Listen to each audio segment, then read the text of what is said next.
Всем привет, дорогие друзья! Сегодня я собралась готовить печень. Значит, картошку я уже положила сюда. Скоро она закипит. Вот. А у меня здесь на столе, значит, я уже положила водичку. Здесь у меня печень, полкилограмма печени. Вот. И буду готовить по-домашнему, по-своему, как я готовлю. Я никого не учу, конечно. Все умеют по-своему делать, все по-разному тоже делают готовят печень. Так что я начну. А я, друзья, поснимаю. Здравствуйте, здравствуйте, здравствуйте всем. Всем привет, друзья. Да, у нас сегодня куриная печень. Раз уже промыли, и вот это уже как бы вторая вода, второй промывки. Маша режет такие кусочки, еще измельчает. В принципе, куриная печень не так крупная. И сразу на сковороду она уже чистенькая потом. Вот, вторая промывка такая. Ну, разделяет. Там обычно два кусочка вместе у печенки куриной. Разделяет вот эти все. Там пленочки, вот это все убирает Маша. И печень. Да, Маша сказала, что там кастрюля, картошка там варится. Это для пюрешки, друзья. Тоже просто покажем, как Маша делает такое жиденькое, вкусненькое пюре, да. И ужин будет прекрасным, друзья. Вот. Такой простой ужин сегодня. Нам захотелось вот печень. Мы очень часто готовим. Да, это одно из самых любимых блюд, как говорится, у нас, да. Ну, думаю, у многих эта печенка сидит в печенке. Так, Маша пока режет это все дело. Немножко выключимся, а потом уже включимся, что дальше будет там на сковородке Маша творить.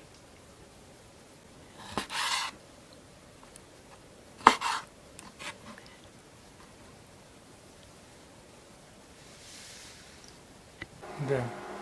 Печень там на порции закончили резать. Маша включает плиту. Плита немножко, друзья, будет шуметь. Немножко будет шуметь.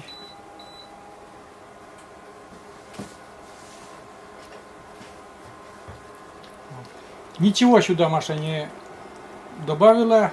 Ни водички, ничего пока. Просто печень надо, чтобы схватилась. А потом буду класть лук, и вместе с луком лук немножко размягчится, сок выделит, а потом уже буду добавлять остальные ингредиенты. Режем лук, тонко режу. В принципе, наверное, без разницы, там полукольцами, перышками, квадратиками, без разницы, как вы порежете этот лук. Ну, мы, во всяком случае, когда как, наверное, получается, так и получается. Главное, чтобы сковородка оказался лук. И все. Вот. Плита, конечно, шумит, но я немножко, так сказать, побеседую с вами, пока Маша там режет этот лук. И хочу немножко там, Маша везде, 10 рук надо тебе, Маша, да? И там, и сям, и пюрешка варится, и здесь сковородка шумит. Когда я не снимаю, наверное, легче готовить, да? Конечно, легче. Это самое. Что я хотел-то? Я хотел рассказать немножко про это блюдо, про эту печень, так сказать. Ну, у нас в данный момент, конечно, куриная печень, да еще и покупная. Ну, обстоятельства так вынудили, хотя и живем в деревне, кушать такую печень. А раньше у нас, когда держали скотину, вот считайте, два теленка, два бычка или вот, каждую где-то в конце ноября, после 21 числа, Михайлов день 21, и после этого начали резать скотину. То есть раньше морозильников таких здоровых не было. И что в этом деле главное? То, что самое первое жаркое делается из внутренностей. То есть печенка, легкие, почки и сердце. Это все сразу вот мужики делают это свое дело и отделяют сразу, и пока мужики, ну, там же не не одну минуту там работает, там порядка времени уходит, если вдвоем, то довольно так и даже долго, если бычок двухгодовалый, да, и мама между тем готовит это жаркое. Свежая жарка у нас называется, ну, свежая жарка, это чисто по-русски уже. Это все перемешалось, языки перемешались. Но жарка такая. Мама это готовит, да, свежатина такая. Обязательно с черным перцем, и все равно. Чтобы желудок не Да, заболел. и все равно желудок болит, потому что это все свежее. Но это очень вкусное такое. И я постоянно искал, тыкал вилочкой или ложкой именно печенку, потому что она мне нравилась. А легкие мне не нравились. А я наоборот, легкие кушала, печень не нравилась. Я пробую, так, мягонькое, это легкие. Так, пробую, сердечко, сердечко, это класс, да. Конечно. И печенку тоже. Ищу печенку в сковородке. А потом уже там уже под конец уже, мы же по привычке ели с одной сковородки все, да? Под конец уже тяжело находить, и все равно ищешь. Вот. Очень, хорошие времена будут, конечно. Ну, сейчас по-другому. Сейчас вот, смотрите, готовим куриную печень. Что у нас там? Видишь, вода была в печенке, и она выпаривается сейчас немножко. И все это дело, как сказала Маша, схватывается это все. Не надо жарить сильно. Печень не любит длинной обработки, тепловой обработки. Немножко вот так, просто. Как бы даже цвет чуть-чуть поменяет, и все. Видите, чуть-чуть цвет поменяла печень, и Маша вдогонку отправляет уже лук. Пускай они подружатся. Лук, конечно, много. А потому что это в соус превращается все. Это все очень вкусно будет. Да. Да. Лука очень много. Мы не жалеем сюда. Ну, свадьба. Свадьба у печенки и лука. На этой сковородке. Так. Еще могу рассказать про печенку. То, что у меня отец-то охотник. И зайцев очень много ловил. И заячью печень мы собрали и тоже жарили в духовке. Мама жарила. И это тоже очень-очень вкусно. Так, Маша солит. Так. Четвертое. 4 щепотки такие, обильно так посыпал. И сразу же перчиком. Это что у тебя? Это перец горошек. Тоже кладу.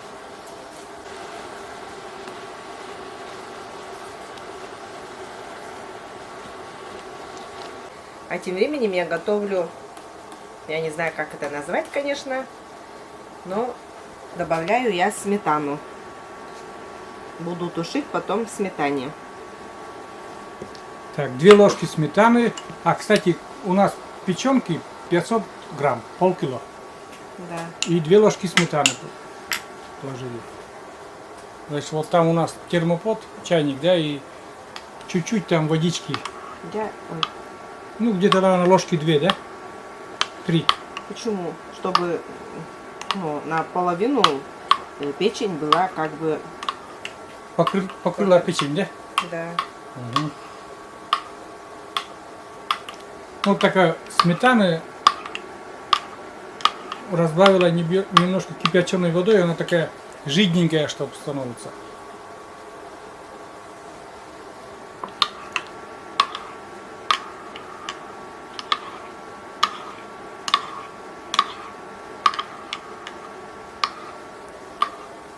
Этот способ нам, друзья, очень нравится.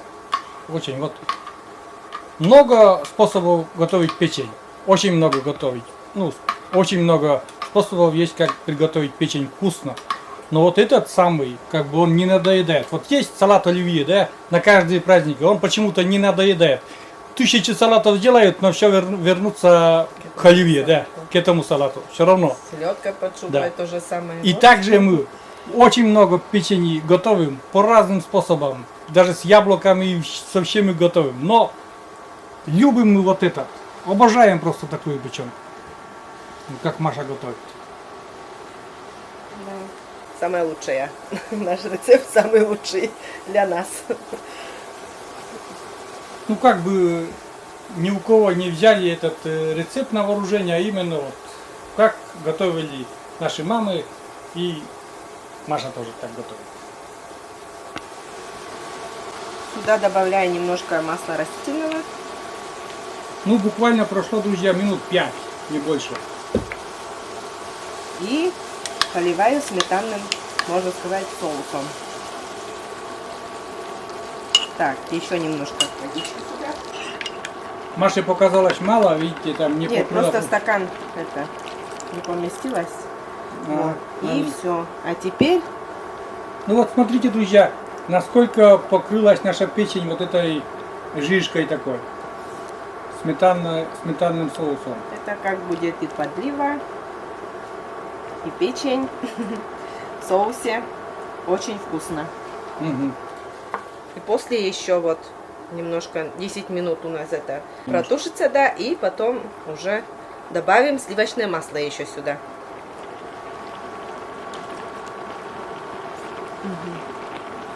Так, на соль.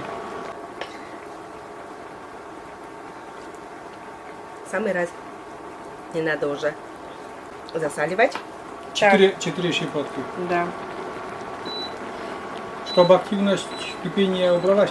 Ну, на этой Нет. плитке это самое, не можем еще рулить. Но надо Температура. потом уже не на быстром огне на таком, а нужно, чтобы огонь был, Очень маленький, да? да, на маленьком слабом огне. Потом потушить немножко. 10 минут. А И сковородкой, печень. а с крышкой закрываем? Закрываем, да. Просто сейчас у меня очень сильно кипит. Я так точка убавила. Вот, и потом закрываем крышкой на 10 минут и немножко пусть он потушится. И будет протушиться, да. Я забыла лавровый лист еще положить. Кладу лавровый лист.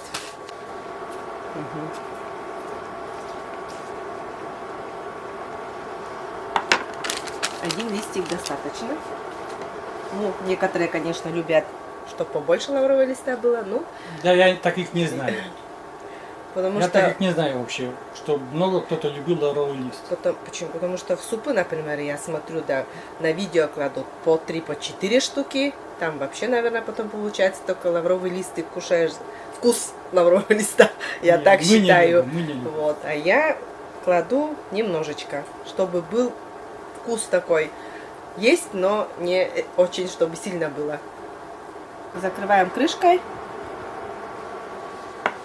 Вот. И пусть на медленном огне протушится. Минуты 10. В принципе, у нас, друзья, время уже все подошло. На столе кастрюля с картошкой, еще пюрешку не сделали. И вот заключительный штрих такой, масло, сливочное масло Маша добавляет в сковородку. И все. Наша печенка готова. Да. Слишком с ней там температуру не надо там жарить, парить и долго не надо. Вот смотрите, картошка такая горячая. И пюрешка самая простая тоже. Ну, раз уж начал снимать, друзья, я поснимаю, как и пюре. Много раз показывали, как мы пюре кушаем. Ну, просто поснимаю заодно, что ничего тут плохого нету. Могу про эту пюрешку тоже рассказать, историю такую. Когда, наверное, тоже уже рассказывал, в детстве утром рано мама пекла шанги, она варила картошку в мундире для пюрешки. Почему-то для шанек всегда в мундире делала. Вот. Маша никогда в мундире для шанек не делает, а моя мама... И твоя мама, наверное, тоже в мундире для пюрешки делает. Моя бабушка так делала в мундире. Тоже в мундире, да? Да. Ну, так. Соли сколько ты ложишь на вот эту 2,5 литра кастрюли? 4 щепотки тоже. Я не знаю. Я, На глаз, Маша. я все на глаз, а потом... Надо пробую. будет твою щепотку как-то померять, и потом я буду сориентироваться в граммах. Вот. И что я про пюрешку-то заговорил? Ну, мама делала пюре, а я чистил эту картошку. Картошка горячая, знаешь, как очень горячая, прям, ну кипяток, да, и ты чистишь, а таз, ну, для семьи шаник пекут там, прям картошки, целый чугун здоровый, который, блин, как это мне надоедало, а сейчас это вспоминаю, до самое счастливое время было. Дальше, про эту же пюрешку, дальше говорю. Ты что-то добавила туда? Молоко. Кипяченое молоко Маша добавила, оказывается. Я пропустил со своей болтовней. Где-то, наверное, стакан молока и еще разбавляет водой. Здесь больше стакана. Больше стакана, да? Ну, я хочу просто показать, ну, толочь, да, что-то не это самое, не очень сложно, что там, соль, картошка и толочь. До какого, почему у Маши, почему мы любим такое пюре? Оно очень-очень жидкое получается. Вот я и говорю, что до Маши я всегда любил густое пюре. И когда начали жить вместе с Машей, она делает мне пюрешку жидкую. Ой, как, друзья, я долго привыкал к этому жидкому пюре. Не нравилось мне это все. Но виду, конечно, не показывал, я с удовольствием кушал. А спустя 30 лет я это пюре ни на какое другое не поменяю. Вот так. Оно получается жидким и при остывании не превращается вообще уже там прям... Когда пюрешка густая, немножко остынет, она уже как ложка, как сказать, ломается там, гнется в этом пюре. А тут она как, ну, прям как, я не знаю, как сказать. Ну, гуще, конечно, чем суп, пюре, но очень жидкое. И вот это самый смак у Маши. Вот и наболтал ты, Серега, да? Казалось бы, простое пюре, а ты там придумал целую историю. Что сюда идет? Маша, я вижу, режет масло сливочное, грамм 50 на кастрюлю. Может, еще даже добавить. Плиту выключаем. Плита так-то уже выключена, она просто шумит уже. Вот в таком соусе у нас печень готовилась. Лук, сметана. Это получается уже как соус. Сливочное масло. И масло сливочное, да. Соус такой. Это прекрасный, прекрасный, ароматный. И смотрите, пюрешка какого состояния. Она жидненькая. Ну, все, наверное, некоторые тоже, наверное, жидкую пюрешку-то готовят. И густую уже, наверное, дома. Не, вот я тебе говорю, я только рассказывал, что я любил густое пюре. Может, Маша, это самое, выключим плиту именно с этого. Так, конечно, нельзя делать, вытаскивать. Эта плита, она сейчас шумит просто, мешает. Видите, какая тишина стала. Прям тишина. Ну, раз я уже, друзья, начал, как говорится, показывать пюрешку, какое состояние будет у пюрешки, я уже буду показывать. Так, добавляю еще соли. Соли еще не хватает пока. Так, 4, там, 5, 7. Считает. Так, конечно, я посчитаю. Зрители у меня спрашивают в граммах же. Потому что я ложкой не меряю никогда. Я ложкой не привыкла. Вот. И все как бы вот эти пюрешки, вот мясо, все щепотками. Моя мама работала в столовой, и у них всегда, вот в столовых, всегда такое жидненькое пюрешка была. И мне это очень нравилось. Из-за этого я тоже начала делать такое жидкое пюре. Потому что когда в школе училась еще, вот после школы всегда заходила в столовую к маме, там обедала и шла уже домой. И там пюрешка была пышная такая, жидненькая, такая пышненькая, вкусная. И любила кушать гуляш. Это тоже самое мое любимое блюдо. Не котлета, конечно, а именно гуляш. Гуляш, конечно, подороже стоял, сумма там, денежка подороже, но оно очень было вкусное. В те времена в столовых было очень вкусно кормили. Вот. Сейчас вот жаль, что вот этих столовых нету. Да, у нас, помнишь, центральная столовая была, которая сгорела-то. Там моя мама тоже работала. Я знаю, я про это и говорю. Я это самое выклянчивал денежку 50 копеек, например. Это очень большие деньги, между прочим, были. 50 копеек я выклянчивал у родителей. Хотя в доме было полным-полно этих котлет домашних, мяса и все такое, и суп, и рыба, и все. Там Нет, вкуснее. неохота просто сходить в столовую, просто покушать. Там с другом взяли денежку, например, 50 там, копеек, 20 копеек, сколько нашли. И на великах в эту столовую. И там, когда заходишь, уже прямо с крыльца так аромат. А столовая для сельской местности она была очень большая. Там обедали колхозники. И, ну, почему-то работы всем было, да? Это, ну, еды куда еда уходила с этой столовой? Такая здоровая Да. столовая была. И это самое. В деревнях раньше же все в домах было. Не, ты подожди. Ну Я да. сейчас покажу состояние. Я мысли забыл. Ну, давай. Я говорю, вот столовая здоровая была, да? Во всех домах же все было. Еда, скотину держали, все было. А кто кушал там? И ведь не хватало. Вот, например, приходишь иногда, там уже нету ничего, там поразобрали. Но я понимаю, летом колхозники. Колхозники из совхоза, у нас Госпромхоз был тогда, приезжали в обед, там силосование, все такое, туда останавливаешь, там кушали. Дальше приезжал, я помню, городской автобус, и там этот шофер обедал все время. Куда потом это девалось? Все кушали, значит, да? Рабочие, наверное, были же. Столовая это... Приезжие, очень Щельповская столовая была. Это Щельповская столовая. Тогда ведь тоже ведь лесом работали, там, наверное, я не знаю, лес ведь, наверное, возили или не возили? У Лесопунктия. Лесопунктия, там у них свои столовые, Но знаете, все равно как были какие-то. приезжие какие-то, все равно люди все равно Я вот были. я все удивляюсь. Столько много готовили, и все это куда-то уходило, никуда не выбрасывали, все кушалось, все продавалось. Маша, покажи, пожалуйста, пюрешку. А то от Сергея не останешь. Такое жиденькое пюре. Ну-ка, да, посмотрите. Нет, ты тыльной стороной ложки покажи. Проведи просто по пюрешке. Во, видите как. Ну, это как в столовых. Именно Да. в столовых вот так же жидкое пюре и делали.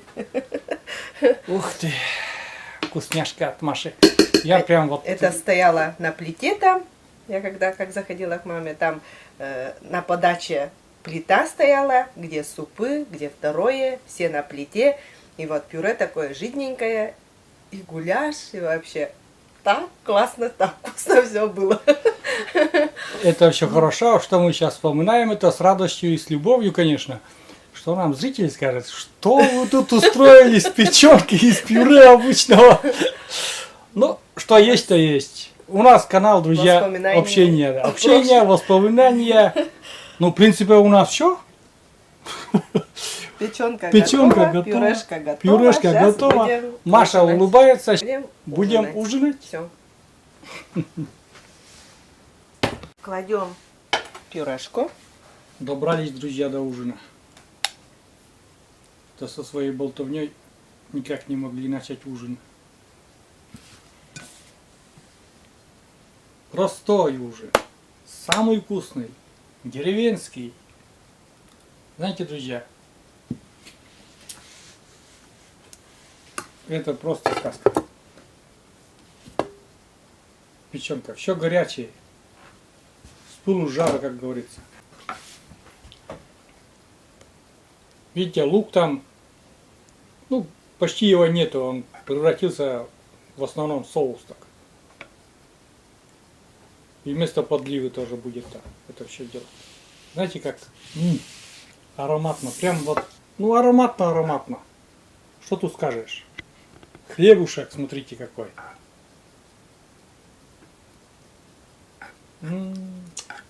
Замечательно. Маша, ты молодец, умничка. Вот. Так, это для меня, это для хозяйки Машеньки. И смотрите, домашние огурчики такие. Приступаем к дегустации. Да. Будем ужинать. Пробуем, Да не пробуем, а сразу кушаем. кушаем. Такую вкусняшку мы тысячи и миллион раз это уже пробовали, все это вкусно. Ты мне скажи про печенку. Ну, мягенькая печеночка. Ну, просто недолго готовить, там 10 минут после того, как уже схватилось мясо. Ну, в общем, где-то минут, наверное, 15. Пюре вот Не такое больше. жидкое. Да? А огурцы еще вкуснее. Ты что, переключилась? Хрустят огурчики, да. Огурцы, да. Переключилась сразу на огурчики. Конечно. Пюре получилось очень нежное. Вот именно вот такое, какое я ела в столовой. Как нам вот в столовой готовили. Очень вкусно. Там также и печенка была, но печенку я в то время вообще Не любила. не любила. Да. Вот то легкие, вот когда вот дома готовили, свежее вот это жаркое делали, то легкие только я. Мама мне оставляла легкие. Сердце и легкие, а вот печень почему-то не очень. А вот куриную печень, она как бы горечь такую не дает, и она как бы не такая, как Жесткая. сказать, да, не такая жесткая, потому что у коровы печень, Вяжет, она, вяжет. да, У свинины тоже вяжет, у свиньи. ага, Свиная печенка тоже вяжет больше. Куриная не так вяжет. Кроличья печень очень очень вкусная. вкусная тоже, да, Мы- вот. Я забыл сказать, что мы взяли на вооружение то, что тоже, когда кроликов держали, у нас 120 штук кролей, друзья, было. И когда ты делаешь убой, и очень много собирается печенки, да, мы их тоже собирали, и Маша делала прекрасно жаркое. Вот. И все это очень вкусно получалось. И сейчас тоже. Маша, давай я, чтобы тоже был не таким голословным, так просто болтуном, давай я тоже попробую. Именно печень с пюрешкой вместе все, чтобы в рот полезла. И я скажу свою оценку, приготовилась ли печень. Мягенькая она или жестковатая. Если печенка долго готовить, тоже она жестковая становится. Ну-ка.